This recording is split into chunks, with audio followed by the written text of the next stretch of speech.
नमस्कार मंडळी, कसे आहेत सगळे? आशा करते सगळे मजेत असतील. मी पण मजेत आहे. आज आम्ही गेलो होतो शेताकडे. एक सांगू का? मला ना हेच समजत नाही हो.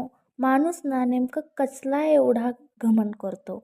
बघा ना, आता जिवंत असतो तेव्हा सगळ्या गोष्टींवर हक्क गाजवतो. हे माझे, ते माझे. पण हे हक्क गाजवताना मात्र तो हे विसरून जातो की आपला क्षणाचाही भरोसा नाही.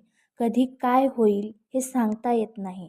अहो, ज्या शरीराची आपण एवढी काळजी घेतो, त्याला एवढं सुंदर बनवण्याचा प्रयत्न करतो, ते शरीर देखील आपल्याला मेल्यावर सोबत घेऊन जाता येत नाही. मग माज कसला करावा माणसाने? नाही संपत्तीचा माज असावा, नाही आपल्या सुंदरतेचा. आयुष्य केवळ आहे माहीत नाही, पण आहे तोपर्यंत सर्वांशी गोडीने असावं एवढंच मला वाटतंय.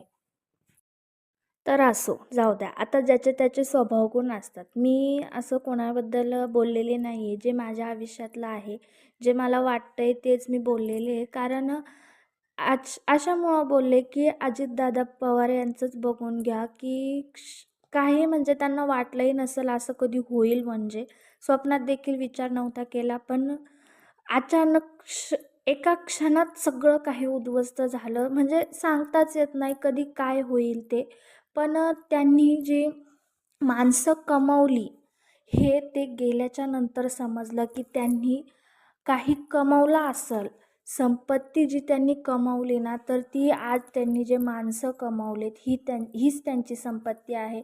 कारण त्यांच्या गेल्याने अख्ख्या महाराष्ट्राला दुःख झालं आहे. सो असं बाय बाय, भेटूया.